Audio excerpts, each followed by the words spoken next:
What's up, everybody? This is Rich from True Budget EDC and Prepping. Use your gear or lose your gear, because if you're not using it, you might as well lose it. So today, I just want to come on here and do a quick video.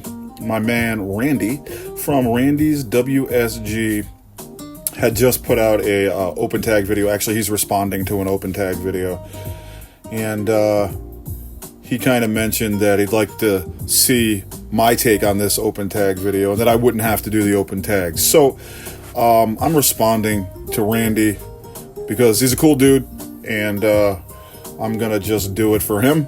I'm not really doing open tags too much anymore because I feel that YouTube is absolutely inundated with open tags. Every time you turn around, open tag this, open tag that, open tag this, open tag that. It's out of control. It's not that I don't like them. I like them fine. It's just that it's like seriously overdone. So this is not an open tag. I'm not tagging anybody in it. I'm just responding to my man Randy, and I'm doing it for him. So the whole thing was based on the question, some of your what's your number one knife purchase, your best knife purchase, I believe. I don't even know what it is, right? Like, that's how much I pay attention to open tags. My bad. It's what was your best knife purchase of 2023 and your worst knife purchase of 2023. So before I start that, I do want to show you guys something. This was sent to me by Randy. This is an absolutely fantastic slip that he sent to me, and he made this. So excellent work, man. This is a beautiful piece right here. I love the color contrast between the stitching and the blue, and we got the old Kraken on there. So release the Kraken, super sick. It's got the little lanyard grommet right there, so that's super sick. And the funny thing was, I was actually talking to EDCQ, so A, and she was talking to somebody on one of her shorts about the Sword Peasant, and then I was thinking to myself, I need to find a blue knife in my collection, and I was like, oh, Sword. I was like, sweet. So I got the Sword Mini Peasant. I'm gonna slap that right in there. I think it fits better the other way. Yeah, it fits in there good. But this is an awesome slip. It fits larger, SAKs. This is a 3-layer SAK. I think the biggest one I have is a 3-layer. This is the Super Tinker, and obviously it fits the Climber because they're basically the same knife. But so this definitely fits multiple knives that I have, and it could probably fit a 4-layer knife. I just don't have any, and I actually think 4 layers are a bit big for me, but it will fit the Sword Mini Peasant, obviously. Let's see what else we can get in there. What do I got on my table? My EDC table. I got yeah, that definitely fits, but this is a smaller knife, Spyderco Urban. So it fits quite a few knives, so it's pretty cool. It's got the let's see, the James Brand Folsom fits in there. So sick slip from my man Randy. Really awesome. I love it. It's super great job, man. I don't have any talent like that whatsoever, so I wish I did. But you guys check out Randy. I will link his channel in the title, actually, and EDCQ as well. I'll link her in the description. So yeah, check out both those channels. Really cool stuff going on. Really awesome slip. Shout out to my man Randy. Thanks. And again, this is a video. Just doing it for Randy because he said he'd like to see what my take is on it. So what is my best knife purchase? I'll start with the best. Actually, no. I'll start with the worst. What do I think the worst knife purchase that I made this year was in the year of 2023? Now, I was trying to figure it out. I counted. I think I bought 17 knives. And out of those 17 knives, 7 or 8 of them were SAKs. So I kind of went overboard on the SAKs this year. I had bought 1, 2, 3 Spydercos. I bought a Benchmade,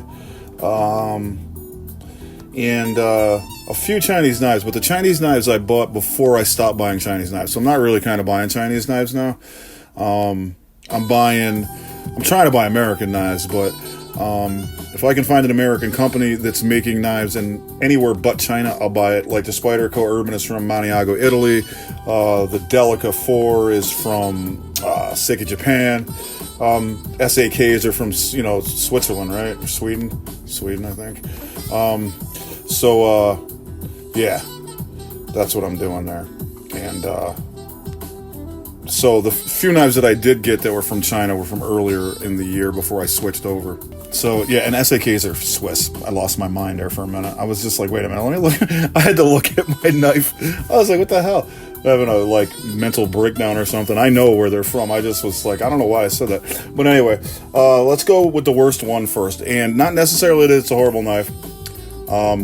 It's definitely the worst purchase I made, though, and I didn't do it on purpose. So this is a Watchman Brother knife, right? Watchman Brother. What do we got going on here? That's the number, WF220. Got on Amazon. It's a clone of the Boker Nesami Pro, actually. And it's not that I don't like this knife. I like this knife, but it's a clone. Like, you know what I'm saying? It's not their own design. So I would say, based on that alone, it's the worst knife that I bought because I don't buy clones. So if I were you, I'd definitely, and this is a copy too. This isn't even a real. So they're cloning everybody, right? So that Watchman Brother company, if I were you, I'd stay away from them. I mean, unless you want to support thievery, because that's what they're doing. And buying their knives on purpose is supporting stolen designs, basically. I didn't buy it on purpose. I bought it and then I realized it was a clone. It's not actually even a clone. It's not a copy, but it's a stolen design. Clones are exact replicas. This is obviously a bigger knife. It's different, but overall, it's still a copy of a different company's knife that they didn't design this. So that would definitely have to be the worst knife based on that simple fact that it's a stolen design. And like I said, if you want to support stealing, then fine, knock yourself out. But if you don't, I wouldn't buy Watchman Brother. I'd say stay away from them because they're stealing people's designs. But overall, with that being said, it's like not a bad knife. And it's stupid because if they made their own designs, their knives would be good. You know what I mean? And they'd be great budget knives, but they don't, and they steal people's designs, so stay away from them. So that is a knife that I figure is kind of the worst purchase for me for 2023 because of the fact that it's a stolen design. And I don't buy stolen designs on purpose. I bought it by accident, actually. So what would my best knife be? What do I think is the best knife that I bought this year? I'd have to say it's the PA3. Obviously, PA3 has been around quite a while, and it's a solid knife with a solid reputation. Made in the United States, 100% compression lock. This one's in carpenter steel, nitrogen-based. Let's see, it's not focusing. It's CTS BD1N anyway. I don't know why it's not focusing, but it's like, F you, Rich, we're not even going to let you see that. So, yeah. So this is definitely the best purchase, I feel. It's super lightweight. I love the wire clip. This knife stabbed me in the leg.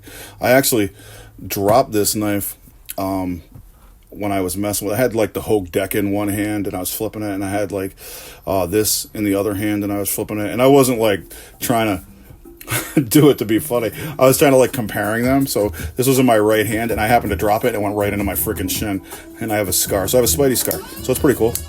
Right? Like, I mean, I didn't die. So I'm okay. So this knife is checked a lot of boxes. This steel is similar but better than VG10. So I like VG10 a lot. So that's one of the reasons I got it. It's also full flat grind. That's also one of the reasons I like it. I like fidgety locks, so this is another reason. It's basically a reverse liner lock. Super light, and you know what, Spyderco is a well-known name, and it was made in the United States on the planet Earth. So I definitely think this was probably the best purchase that I've made this year.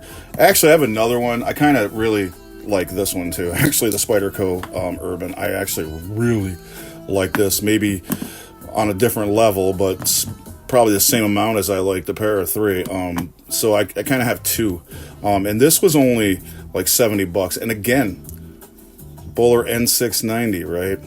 Another similar steel to VG10 Cobalt. It's a really awesome little slip joint. I like slip joints. Also has a wire clip. You see a theme here.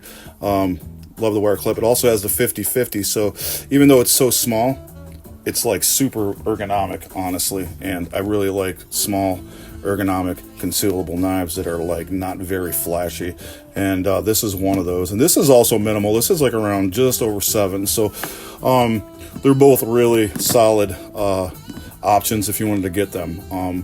I wasn't really a Spyderco person until people stopped buying Spyderco, and then I decided to get them because there ain't really a lot of options for USA-made knives out there. And this was like around $130 at the time, and this was about $70. So these are, you know, not out of price range for people. I mean, unless your price range isn't 130. Mine is like, I'm at 125, 150, you know what I mean? So this was actually below my price range, but this knife is fantastic. So if you get a chance, definitely check out the Spyderco Urban and Spyderco PA3. And yeah, these are just great knives. So those, I would say, are my two favorite knives, my two best knives, my two best purchases of 2023. And like I said, the Watchman Brother knife is definitely the worst one because it's a clone. So stay away from clones, stay away from Watchman.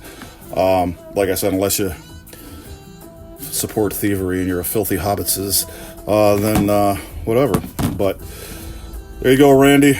Guys, again, check out my man Randy at Randy's WSG. He's got a lot of good stuff going on. Hit him up for some slips. Maybe he'll make you one. He should sell these. Ask him how much he's selling them for. Definitely start your own slip business, Randy. These are super great. And this one's really good. And like I said, I don't use slips a lot, obviously, because there's scratches on the back of my knives. Like, look at this shit. Like, I scratch the crap out of them. I think it's cool. It's a patina, but this is like pocket candy right there, the slip. So yeah, man, it's a fashion statement. I like it. I like it a lot. You guys, have a great one.